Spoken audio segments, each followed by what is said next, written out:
తెలంగాణలో దొంగల బీభత్సం. తెలంగాణలో మనం చూసుకున్నట్లయితే దోపిడీ దొంగల బీభత్సం అయితే సృష్టిస్తూ ఉన్నారు. అపార్ట్మెంట్‌లో చోరీ చేసి 20,00,000 బంగారం మాయం. మీరిక్కడ చూసుకోవచ్చు. తెలంగాణలో మనం చూసుకున్నట్లయితే దోపిడీ దొంగల బీభత్సం అయితే పెరిగిపోతుంది రోజు రోజుకిని. ఈ నేపథ్యంలో మరొక జిల్లాలో హైదరాబాద్‌తో పాటు మరికొన్ని గ్రామీణ జిల్లాల్లో కూడా ఈ మధ్యలో అయితే దోపిడీ దొంగల బీభత్సం సృష్టిస్తూ ఉన్నారు. పెద్దపల్లిలోని భూమినగర్‌లో ఓ అపార్ట్మెంట్‌లో చోరీ జరిగింది.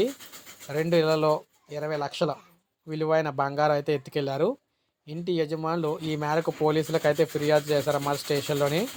పోలీసులు కేసు నమోదు చేసి దర్యాప్తు అయితే చేస్తూ ఉన్నారు. మనం ఎక్కువగా చూసుకున్నట్లయితే హైదరాబాద్ పరిసర ప్రాంతాల జిల్లాలు ఎక్కువగా జరుగుతూ ఉంటాయన్నమాట ఈ దోపిడీ దొంగల బీభత్సాలు అనేవి. ఇవి గ్రామీణ జిల్లాల్లో కూడా పాకడం అనేది కొంతవరకు ఆందోళన కలిగించే అంశం అని చెప్పేసి చెప్తున్నారు. ప్రజలందరూ కూడా అలర్ట్‌గా అయితే ఉండాలని చెప్పేసి చెప్పడం అయితే జరిగిందనమాట. ఇది మనకు ఇప్పుడు వచ్చిన తాజా సమాచారం. ఒక లైక్ చేయండి, సబ్స్క్రైబ్ చేసుకోండి. మన ఛానల్ సబ్స్క్రైబ్ చేసుకొని